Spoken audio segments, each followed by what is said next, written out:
Bonjour à tous, donc avec les combats de MMA mémorables ou à voir pour l'année 2000.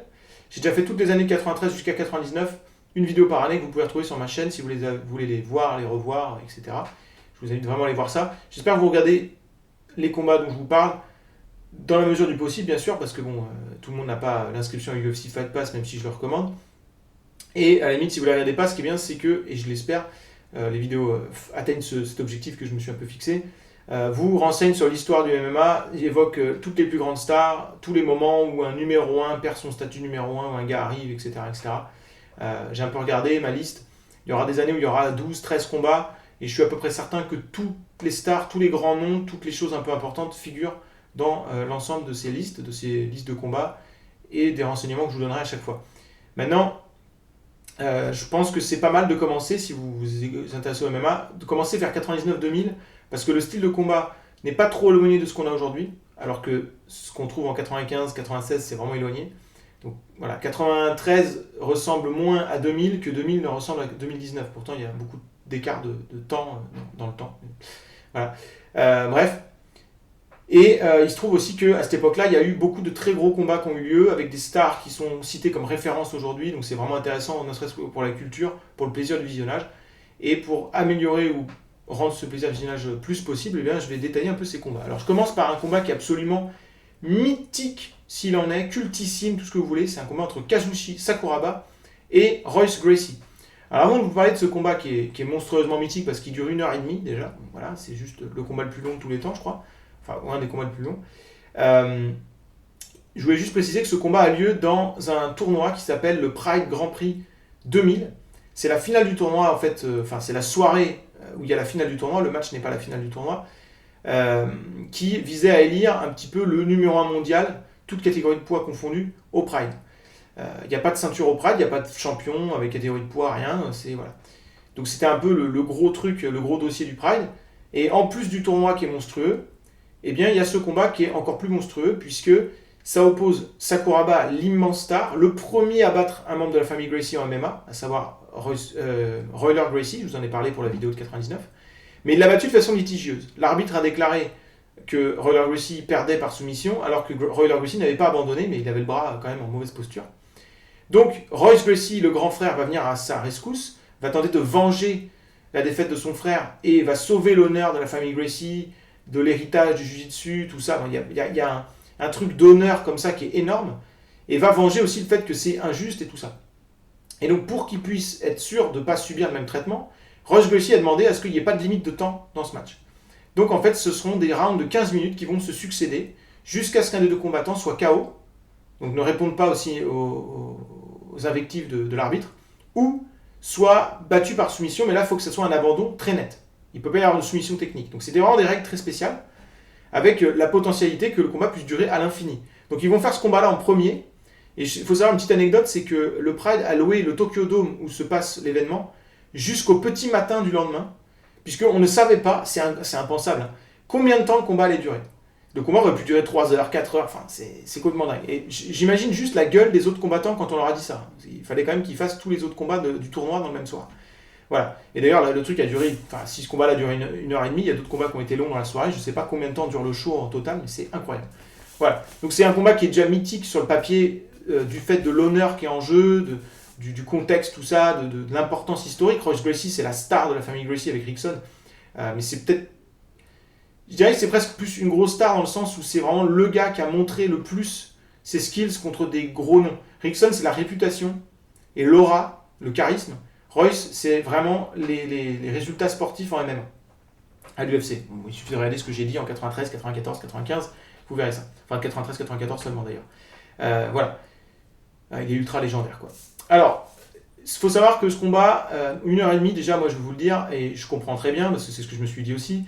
Sur le papier, tu dis regarder un combat qui dure aussi longtemps qu'un film, ça a l'air juste d'être une purge. En plus, c'est pas les combattants les plus foufous de tous les temps, donc ça va être très chiant.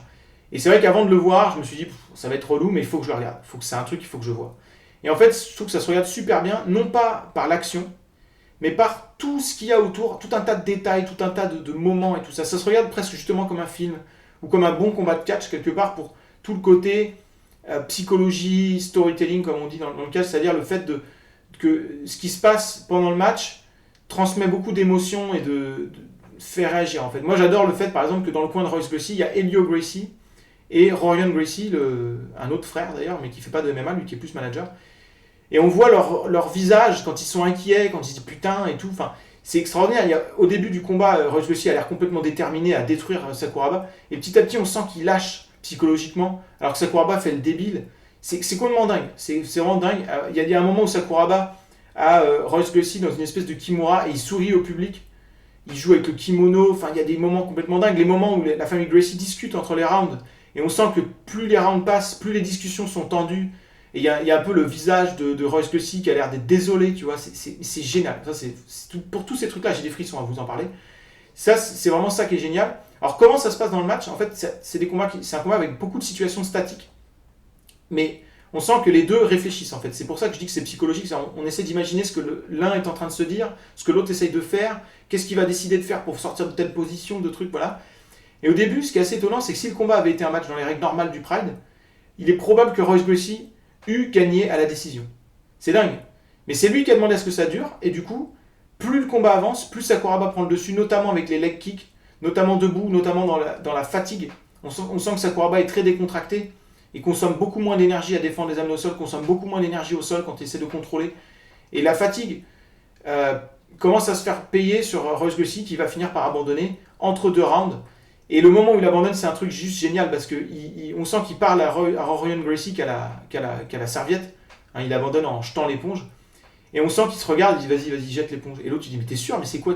C'est complètement dingue. La discussion avec le père, Helio Gracie, c'est le père ou le grand-père, enfin il est vieux là, qui est un ancien combattant de MMA, soi-disant, enfin des années un peu reculées, où il aurait battu un judoka japonais, enfin bref. Et c'est génial parce qu'on sent qu'il y a tout un honneur, il faut accepter le truc. Et il y a un moment aussi où on sent que Helio Gracie admire Sakuraba. Et c'est peut-être la plus belle victoire qu'un combattant japonais puisse faire, c'est d'obtenir le respect du patriarche de la famille Gracie. Donc c'est vraiment absolument incroyable à regarder. C'est totalement... je sais pas, les mots me manquent. Il y a une magnitude, je sais pas si le terme est bien, mais où on dépasse le cadre d'un combat de sport. Il y a une espèce de truc comme ça supérieur. C'est un must-see absolu, c'est cultissime, même si c'est sûr que se taper 1h30 d'un combat un peu statique, ça paraît chiant, mais personnellement, je l'ai regardé 3 fois dans ma vie et je me suis jamais ennuyé en le regardant. Voilà. Alors c'est sûr que c'est pas le combat que je vais regarder ce soir parce que je sais pas quoi faire, quoi. Alors, ça pourrait peut-être être une bonne idée ceci dit, mais voilà. Juste pour noter, Sakuraba a avancé dans le tournoi grâce à cette victoire, mais il vient de se taper 1h30, donc forcément il est crevé. Il va affronter Igor Vovchanchyn, le numéro 1 mondial poids lourd à l'époque. Après c'est 1h30 dans les jambes, et il va réussir à faire très bonne figure contre Vovchanchyn. Il est même à un moment donné, il est tout près de soumettre l'Ukrainien, malgré les 20-25 kg de poids d'écart, enfin bref, tout ce que tu veux, et le 1h30. Et il va finir par abandonner entre le temps limite et les prolongations, alors qu'il aurait été peut-être en avance sur les juges, mais il était juste épuisé. Donc Igor Vovchanchyn va aller jusqu'en finale. Bon voilà, c'est clairement la soirée qui fait de Sakuraba plus qu'une star. De toute façon, j'ai dit qu'il était devenu une star avec le combat contre Victor Belfort. Un demi-dieu avec la victoire contre un membre de la famille Gracie. Je sais peu quel mot utiliser pour dire ce qu'il est devenu avec cette victoire contre Royce Gracie et ce qu'il fait face à Igor Vovchanchyn. Mais c'est un phénomène sur le public japonais. Je pense qu'à ce moment-là, il peut faire ce qu'il veut. Hein, le mec, il peut aller tuer le président, enfin l'empereur Japon, on lui dit rien, quoi. Voilà. Je vous parlais donc. Alors je viens de vous parler d'Igor Vovchanchyn qui avance en finale. Et donc le prochain combat dont je vais vous parler pour cette année 2000, des combats à voir, c'est la finale du tournoi en question. Donc Igor Vovchanchyn contre Mark Coleman. Alors c'est incroyable de retrouver Mark Coleman ici, puisque Mark Coleman, rappelez-vous, je vous avais parlé de lui, il était devenu numéro 1 mondial à l'UFC en battant un peu tout le monde, avant de chuter avec une série de 4 défaites consécutives entre 97 et 99. Et puis, il y a eu comme une renaissance de Mark Coleman, qui s'est retapé. Il a battu Ricardo Morais, un très bon Brésilien, Akira Shoji, Kazuyuki Fujita. Alors c'est des bons combattants, mais c'est pas des pointures absolues. Et il arrive en finale contre donc, le numéro 1, Igor Vovchanchyn, qui est relativement à l'aise quand même à déjouer les stratégies de ces combattants un peu grappleurs qui vont au sol faire du ground and pound, puisqu'il avait battu notamment Mark Kerr, je vous en ai parlé. Vovchanchyn est quand même à 36 victoires consécutives à ce moment-là, invaincu depuis 5 ans, une majorité de combats, victoires par KO. Dans cette soirée-là, il avait battu Gary Goodridge et Sakuraba, Goodridge par KO, Sakuraba par donc, abandon sur épuisement. Alors le combat n'est pas des plus fun, c'est pas le plus fun, mais il est juste incontournable parce que c'est la finale d'un tournoi hyper prestigieux et qui a une super belle histoire puisque Mark Coleman va gagner. et va devenir un espèce de champion officieux du Pride, puisqu'il n'y a pas de ceinture, et retrouve quasiment la place de numéro 1 mondial, puisqu'il bat le numéro 1 mondial, Vovchanchyn. Et donc c'est une très belle histoire, parce que c'est une histoire de rédemption, un combattant qui a été numéro 1, qui est retombé au fond et qui est revenu. Et je ne crois pas dans l'histoire avoir vu ça, je ne crois pas qu'il y ait un autre combattant dans une catégorie de poids ou autre qui est monté comme ça au sommet, retombé dans les abysses et revenu. Il y a des combattants qui ont eu des trous dans leur carrière, des trucs, mais à ce point-là, vraiment, je crois que c'est unique. Et c'est une super belle histoire de voir McCollman célébrer à la fin, etc. Et en plus, c'est mérité parce qu'il gagne ce combat de façon très très fine tactiquement. La manière dont il coupe le ring et il utilise son jeu de jambes pour être sûr de mettre Vovchanchyn au sol sans se prendre des coups, c'est assez remarquable. Et au sol, la patience, le contrôle et le fait de finir par accéder à une position qu'on appelle North-South Position, donc Nord-Sud, où en fait ils sont en position d'un 69, si vous voulez. Hein. C'est quand même le plus simple pour expliquer. C'est-à-dire qu'il peut mettre des coups de genou à la tête en contrôlant le corps de l'adversaire. C'est ce qu'il va faire et Vovchanchyn va abandonner sur frappe parce que c'est hyper dangereux les coups de genou qui tombent du haut comme ça vers toi. Voilà. Position qui est interdite à l'UFC, mais au Japon c'était possible au Pride. Et donc victoire de Mark Coleman, très belle histoire pour lui de rédemption, combat assez incontournable quand même. Je continue, on est toujours au Japon, troisième combat dont je vous propose, un combat qui a lieu le 26 mai, donc pas très longtemps après, dans un show qui s'appelle C2K Coliseum. Alors, c'est un peu bizarre, c'est une espèce de show organisé en partenariat Pancras, Shuto, je sais pas quoi, enfin bon, c'est un peu vague. C'est le combat entre Rickson Gracie et Masakatsu Funaki. Alors, c'est encore un combat d'une magnitude énormissime, c'est le main event. Rickson Gracie est invaincu, c'est la plus grosse star de la famille Gracie, parce qu'il a cette espèce d'aura un peu mystique, il y a un truc un peu spécial autour de lui qui est coté comme ça. Ça semble être le plus fort de la famille Gracie, même s'il n'a pas autant prouvé que Royce. Et puis maintenant que Royce Gracie a été battu, c'est un peu le dernier Mohican de la famille Gracie, quoi. Le mec qui a toujours son aura intacte. Et là, il affronte Masakatsu Funaki. Alors, tout le monde aurait rêvé de le voir contre Sakuraba. Je vous le dis tout de suite, le match n'a jamais eu lieu. C'est probablement le dream match par excellence qui n'a jamais eu lieu, qu'on aurait juste... Enfin, moi, j'aurais tellement aimé le voir. En fait, Rickson Gracie voulait affronter Masakatsu parce qu'il avait un grand respect pour Masakatsu. Ce combat constitue, et beaucoup de gens le disent, le combat le plus difficile que Rickson a eu et le seul vrai test de sa compétitivité en carrière. Donc, c'est vrai que voilà. C'est le dernier combat en carrière pour les deux combattants. Donc, c'est un peu étonnant puisque Rickson va prendre sa retraite après la mort d'un de ses fils après ça, un petit peu dégoûté de la compétition, même si la mort de son fils ne concerne pas le MMA en soi, mais bref. Quant à Masakatsu, il va se retirer avec des blessures, il va se remettre à faire du catch pour une très belle carrière de catcheur dans les années 2000. Voilà, alors le combat il est évidemment énorme en termes d'aura, en termes de magnitude, je redis ce mot-là. Même s'il est assez statique au niveau action, il est quand même vraiment intéressant, assez captivant, puisque comme on s'y attend, Rickson Gracie veut aller au sol. Masakatsu défend assez bien les amener au sol et à un moment donné il se retrouve coincé dans le coin du ring. Et il y a un clinch comme ça dans le coin du ring qui dure vraiment longtemps parce que Rickson veut absolument mettre Masakatsu au sol. Masakatsu va absolument défendre.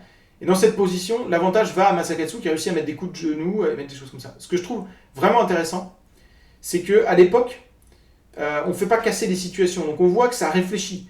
On sent que Rickson il n'est pas dans une position confortable, mais il réfléchit à comment il peut s'y prendre pour mettre l'autre au sol sans se mettre en danger, etc. Et on sent que Masakatsu regarde ce que l'autre fait, essaie d'anticiper tout ça. Donc il y a tout un truc psychologique qui a beaucoup à l'époque, parce que c'est un peu moins... on sépare les combattants pour les faire repartir au centre parce que c'est chiant.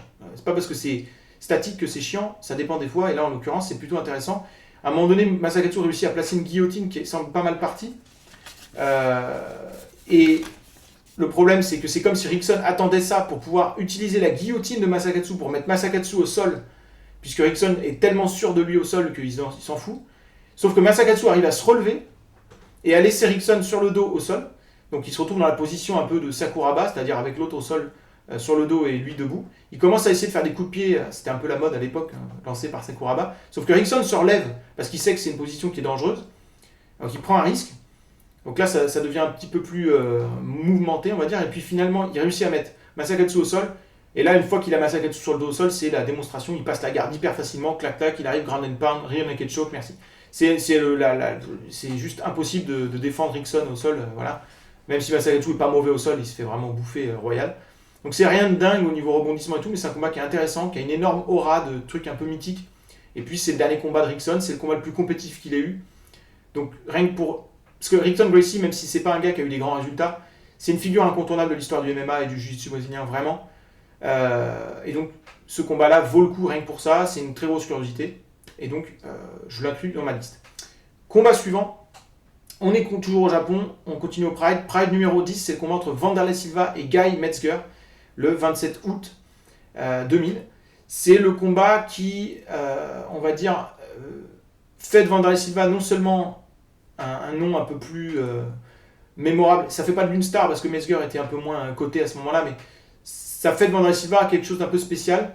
Et il va confirmer plus tard dans l'année contre un combattant plus coté encore. Parce que Wanderlei Silva a déjà quelques références contre le light heavyweight, c'est un combattant qui est coté, etc. J'avais déjà parlé de lui dans un combat contre Mike Van Arsdale en 98, je crois, ou quelque chose comme ça. Mais il a calé contre les plus forts, notamment Vitor Belfort et Tito Ortiz. Metzger, lui, avait quelques défaites, il commençait à descendre un petit peu dans la hiérarchie, donc c'était un combat d'un gars qui monte mais qui cale contre les plus forts, contre un combattant qui descend un peu, donc c'était intéressant sur le papier. Mais ce qui fait l'intérêt de ce combat principalement, c'est que c'est une guerre debout, complètement débridée, complètement folle. En fait, Metzger semble être très sûr de lui debout, il a beaucoup de techniques de karaté, et il semble être plus à l'aise au départ, notamment grâce à son allonge et ses variations de kick, du fait du karaté.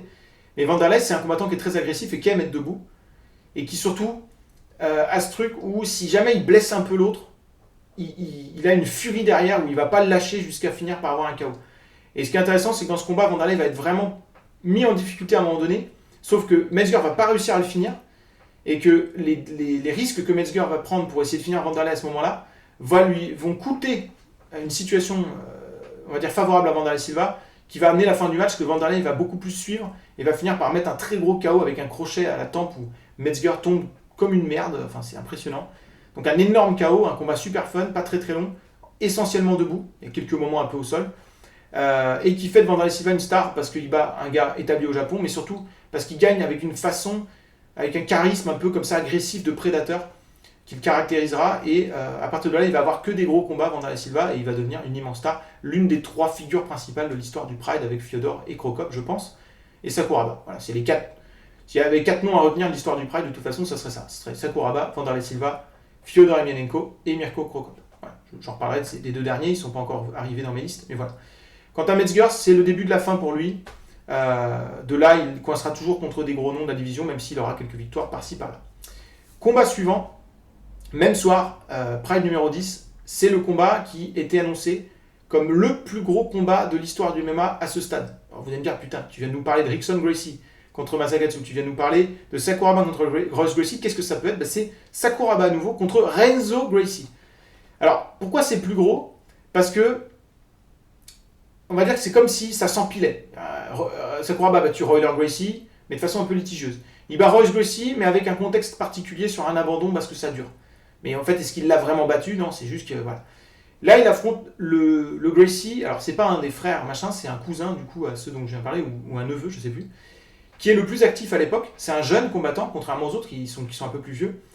Et il semble beaucoup plus complet que Royce Gracie et notamment Royler, qui sont très axés jiu-jitsu.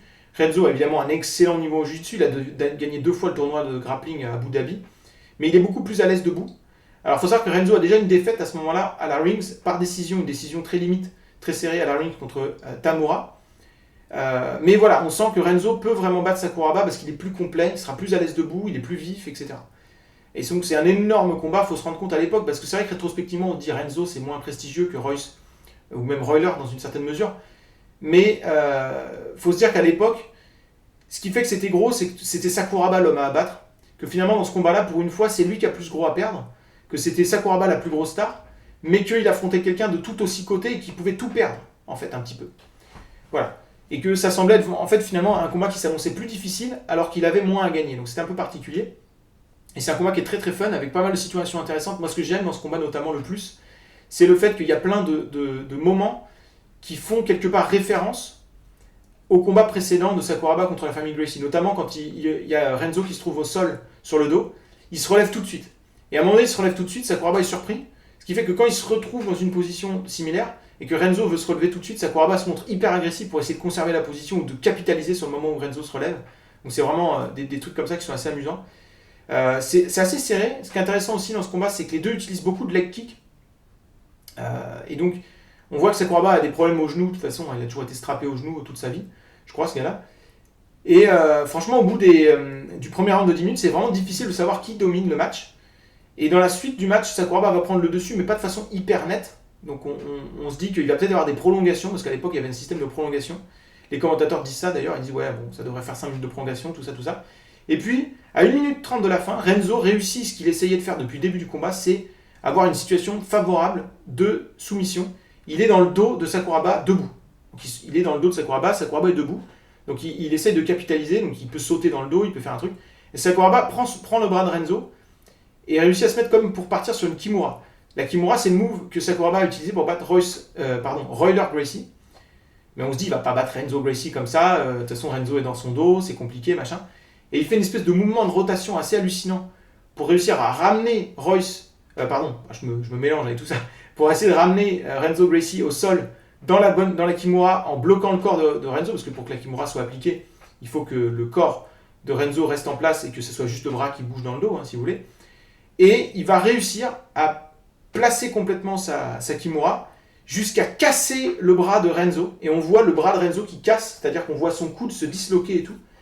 Et Renzo n'abandonne pas, mais l'arbitre stoppe le match sur soumission technique, donc comme contre Royler. Sauf que contrairement au match contre Royler, cette fois-ci, Renzo ne va pas contester, il va regarder son bras et va dire ok, il est cassé mon bras. Voilà.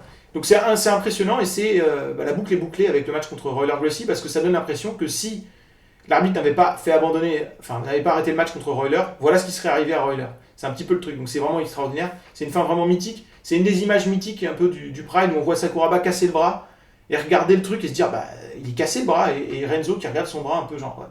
C'est incroyable. Donc voilà, tout ça c'est vraiment fun. Il faut savoir que Sakuraba aura un autre combat contre un membre de la famille Gracie, ce sera contre Ryan Gracie, qui était un petit peu un bulldog agressif, mais qui était beaucoup moins coté. Il gagnera à nouveau. Le combat contre Rickson Gracie ne se fera jamais, malheureusement, Rickson Gracie prétextant qu'il ne respecte pas Sakuraba comme combattant, il trouve qu'il n'a pas l'âme pure et l'honneur des combattants, machin. Bref, c'est un peu dommage. Toujours est-il que Sakuraba aura 4 victoires contre la famille Gracie, 0 défaite. Il sera surnommé The Gracie Killer. Voilà. La suite pour Sakuraba sera un petit peu moins cool, mais voilà, il est au sommet de son prestige et de sa carrière avec cette victoire-là. Vous imaginez un petit peu. Combat suivant. Alors on vient à l'UFC, parce que pour l'instant je vous ai donné que des combats du Japon. On arrive à l'UFC avec un combat poids lourd entre Kevin Randleman et Randy Couture. Ça se passe à l'UFC 28 le 17 novembre. Alors Kevin Randleman c'était le champion poids lourd de l'UFC. Bon, pour moi, il avait plus ou moins pris le titre en battant Bas Rutten, mais les juges ne lui avaient pas donné la victoire, mais il avait récupéré le titre après. Bon, bref. C'était pas un champion très dominant parce qu'il avait tendance à gagner ce combat en réussissant à les amener au sol de ses adversaires et en contrôlant au sol plus qu'en faisant des dégâts au sol. Donc il n'était pas très très coté non plus, mais c'était un gars qui était plus ou moins invaincu. Sa seule défaite, c'est la décision absolument incompréhensible contre Bas Rutten. Il posait vraiment un puzzle difficile à résoudre, et notamment du fait de sa technique de lutte freestyle et de sa vitesse et de son explosivité et de sa puissance. Et donc face à lui, Randy Couture, qui n'était absolument pas favori dans ce combat, malgré qu'il avait été champion poids lourd de l'UFC, il n'avait jamais perdu le titre, puisque depuis qu'il a quitté l'UFC, il a été combattre au Japon et il a subi notamment 2 défaites par décision contre des adversaires de seconde classe, et 2 victoires par décision contre des adversaires de seconde classe, et 2 défaites par soumission contre des combattants plutôt bons, mais pas non plus des tueurs absolus. Donc il obtenait ce title fight parce que c'était l'ancien champion et que du point de vue des Américains, il était coté. Mais à ce moment-là, Randy Couture, c'était plus vraiment un truc énorme. Et donc Randleman était favori, et vous vous en doutez, Randy Couture va gagner, va récupérer le titre, va forger sa légende. Et en fait, ce combat est surtout intéressant tactiquement, ce qui me concerne, puisque Randleman va dominer debout comme prévu, va dominer les amener au sol comme prévu, du fait de sa puissance, de sa vitesse, de son explosivité, contre Randy Couture, qui pourtant est un très bon lutteur. Il va quand même le faire travailler, mais Randy Couture va avoir une très bonne garde, c'est-à-dire qu'au sol, avec Randleman sur lui, il va le forcer à travailler, il va le fatiguer, sans prendre trop de dégâts. Et petit à petit, on va voir la fatigue s'installer chez Randleman, à tel point qu'à un moment donné, Randy Couture va pouvoir mettre Randleman sur le dos. Et là, on voit que Randleman est totalement perdu, comme s'il n'avait jamais été sur le dos de toute sa carrière. Il y a un mec qui crie dehors, je ne sais pas ce qui se passe. Comme s'il n'avait jamais été mis sur le dos de toute sa carrière, et là, il va vite perdre le combat. Randy Couture va imposer son ground and pound et va gagner par KO. Donc c'est quand même, si c'était sa tactique de faire ça, c'est très osé. Ça ressemble beaucoup à la tactique que Frank Shamrock a utilisée pour vaincre Tito Ortiz. En tout cas, changement de garde au sommet de l'UFC. Randy Couture retrouve la place de champion, forge sa légende. C'est un combat assez clé dans l'histoire et vraiment intéressant d'un point de vue déroulement et tactique. Et puis j'aime beaucoup Randy Couture, donc voilà. Je pense que c'est vraiment important. Enfin, voilà. Combat suivant, il m'en reste 2 dont je voudrais vous parler. Le combat donc suivant, il se passe à Shooto. C'est le combat entre Frank Trigg et Hayato Sakurai. Ça se passe le 17 décembre. C'est un très très gros match de welterweight. Donc welterweight, c'est la catégorie de poids à moins de 170 livres. De mémoire, c'est des combattants qui font environ 75 kilos. Donc voilà, c'est une catégorie qui va devenir une catégorie reine à l'UFC, notamment avec des Georges Saint-Pierre comme grand champion, Robbie Lawler et aujourd'hui récemment Kamaru Usman, Colby Covington qui montent en ce moment, au moment où je vous parle. Donc, c'est une catégorie qui est assez importante avec Matthews avant ça. Matthews était déjà coté à l'époque, mais je vous en reparlerai. Mais le numéro 1 mondial de la catégorie welterweight à l'époque, il était bel et bien à Shooto. Et c'était Hayato Sakurai. Sakurai, il était invaincu. Il était rendu à 17 victoires et 2 matchs nuls. Pas mal de gros noms à son palmarès. Assez impressionnant. Et face à lui, Frank Trigg, un Américain, lui aussi invaincu, avec beaucoup moins de matchs et de références, mais quand même quelques beaux noms battus par lui. Donc c'était une très très grosse affiche qui allait immanquablement annoncer ou mettre le numéro 1 de la division welterweight un peu plus en évidence. Et donc ce sera une très grosse défense de titre pour Sakurai qui va conserver, mais dans un match extrêmement difficile, ce qui à mon avis a posé peut-être Sakurai comme le numéro 1 pound for pound. Alors j'aime pas trop cette expression parce que je trouve que ça fait comparer des choses qui sont pas toujours comparables, mais voilà, ça veut dire indépendamment des catégories de poids, c'était le numéro 1 mondial, un petit peu hors catégorie de poids, quoi, j'ai envie de dire. Bon bref. En fait, ce qui est intéressant dans ce combat, c'est que Frank Trigg domine complètement le combat au début. Il massacre Sakurai au sol par ground and pound. Je pense que c'est vraiment pas passé loin qu'il le batte par KO à ce moment-là. Trigg arrive à bien contrer les amener au sol de Sakurai avec du judo. Donc ça, c'est vraiment intéressant. Notamment, il met Sakurai sur le dos comme ça. Et à un moment donné, Sakurai prend énormément de risques à se relever dans une position où Frank Trigg aurait pu lui mettre un KO. Il prend d'ailleurs une grosse frappe à ce moment-là, mais c'est un risque qui a été vraiment payant puisque il contre Frank Trigg sur le moment où Frank Trigg essaye de le mettre KO lorsque Sakurai se relève. Et à partir de là, il se déchaîne. Faut savoir qu'à Shooto, il y a un système où quand vous êtes prêt à mettre mis KO, l'arbitre vous écarte et il compte le combattant comme en boxe pour vérifier si le mec est KO. Et si ça arrive 3 fois, c'est KO technique, comme en boxe. Et Frank Trigg est compté alors qu'il dominait complètement il y a encore quelques temps. Et à partir de là, Sakurai va se déchaîner. Il va finir Frank Trigg avec des coups de genoux dans le tie clinch, c'est-à-dire debout avec la main derrière la tête comme ça, et des coups de genoux. Et pour gagner avec un comeback absolument mémorable. Donc c'est vraiment un combat de très haut niveau, très compétitif, très important historiquement parce que ça permet de voir le numéro 1 d'une catégorie de poids quand même importante, reine, et avec un comeback extraordinaire. Donc c'est un combat vraiment mémorable de Shooto que je vous invite vraiment à aller voir. Vous pouvez le trouver sur UFC Fight Pass. Ça pose Sakurai comme clair numéro 1 de la division et potentiellement numéro 1 pound for pound, comme je dis. Après ça, Frank Trigg partira aux USA où il va devenir quand même un challenger important à l'UFC mais qui n'arrivera jamais à battre le champion local, à savoir Matthews.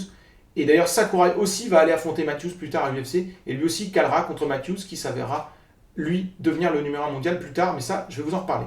Et puis enfin, dernier combat pour l'année 2000 dont je vais vous parler dans ces combats à voir, c'est l'autre match de l'année avec le Sakuraba Royce Gracie. Là, je pense que c'est vraiment les 2 combats à voir. C'est Dan Anderson contre Wanderlei Silva au Pride 12, le 23 décembre 2000. Alors, c'est un très gros clash. Wanderlei Silva était un peu devenu une petite star parce qu'il avait vraiment un charisme, un truc et machin. Et là, il a été testé contre un combattant invaincu, Dan Anderson, avec d'énormes références en lutte gréco-romaine. Vous avez parlé de lui, notamment contre Carlos Newton dans un combat de 98. Oui, il a fait les Jeux Olympiques 92 et 96, représentant l'équipe américaine en lutte gréco-romaine, donc invaincu. Et comme Wanderlei Silva a 2 défaites contre des combattants de gros calibre, Vitor Belfort et Tito Ortiz plutôt un lutteur, je pense que Dan Anderson était favori dans ce combat. Et en fait, on va voir dans ce combat le vrai Wanderlei Silva, puisque contre Tito Ortiz, il a calé parce qu'Ortiz est arrivé à le mettre au sol, mais il n'était pas vraiment en danger au sol. Et là, dans ce combat, il va réussir à défendre beaucoup mieux les amener au sol et à faire des dégâts debout tout en défendant les amener au sol, ce qui va lui donner la victoire par décision, dans un combat qui est extrêmement compétitif. Et puis en plus, on a 2 charismes, comme ça, avec une opposition de style, c'est vraiment bien. Et puis 2 combattants qui sont agressifs, il n'y a pas de moment statique, hein, ça s'avoine un peu debout, les 2 arrivent à scorer des knockdowns, davantage Wanderlei Silva, on sent qu'il est plus dangereux debout. Dans les moments de grappling, on sent qu'il y a beaucoup de niveaux, tant dans les tentatives de mener au sol de Dan Anderson que dans les défenses de Wanderlei Silva. Enfin bref, c'est vraiment super. Et donc la victoire de Wanderlei Silva le ramène un peu dans le top 3 mondial de la division Light Heavyweight, puisque bon, on pouvait considérer qu'on avait Frank Shamrock, Tito Ortiz, Dan Henderson un petit peu à ce moment-là, donc Wanderlei Silva revient un petit peu avec Sakuraba. S'il y avait Sakuraba quand même au-dessus, on peut dire. Mais voilà, c'est un gros truc, et on peut penser aussi que la défaite de Wanderlei Silva contre Tito Ortiz l'a forcé à travailler pour devenir ce qu'il est devenu là, et que c'est la vraie grosse version du Wanderlei Silva super dominant qui est déjà arrivé à ce moment-là et qui va dominer pendant encore très longtemps. Donc super grosse victoire. Il faut savoir que ces deux combattants vont se réaffronter bien des années plus tard dans un des derniers combats de l'histoire du Pride, peut-être même le dernier, je ne sais plus. Non, parce qu'il y a un autre Pride après, un peu triste d'ailleurs. Un dernier grand combat de l'histoire du Pride, dirons-nous, où Dan Henderson battra Wanderlei Silva par KO pour mettre fin à une domination sur la division Light Heavyweight qui aura duré très longtemps. Voilà. Donc un petit peu combat mythique et que j'ai choisi comme deuxième meilleur combat de l'année 2000. Je vous donnerai à chaque fois mes deux combats préférés. Alors j'ai hésité avec Frank Trigg et Hayato Sakurai pour tout vous dire, mais je trouve ce combat vraiment fascinant. Je trouve qu'il y a plus de charisme, plus de scène. Mais pour moi le combat de l'année c'est Royce Gracie contre Sakuraba, oui, au début, là, le premier combat dont je vous ai parlé, qui est vraiment mythique. Voilà, donc je m'arrête là pour les combats de 2000. Super belle année à nouveau. La prochaine fois 2001, ça sera encore mieux. C'est vraiment, on arrive dans des années où c'est super. Je sais pas si c'est peut-être mes années préférées d'ailleurs. Je me pose la question. En tout cas, j'attends vos questions, j'attends vos réactions, vos sollicitations peut-être pour d'autres combats qui auraient été intéressants dans cette liste. J'ai pas mis non plus tout ce qui aurait pu être mis. J'ai choisi, j'ai trié. Et puis je vous retrouve assez bientôt pour soit une FAQ permanente si vous posez beaucoup de questions, soit l'année 2001 de la même manière. Donc à bientôt. Bye.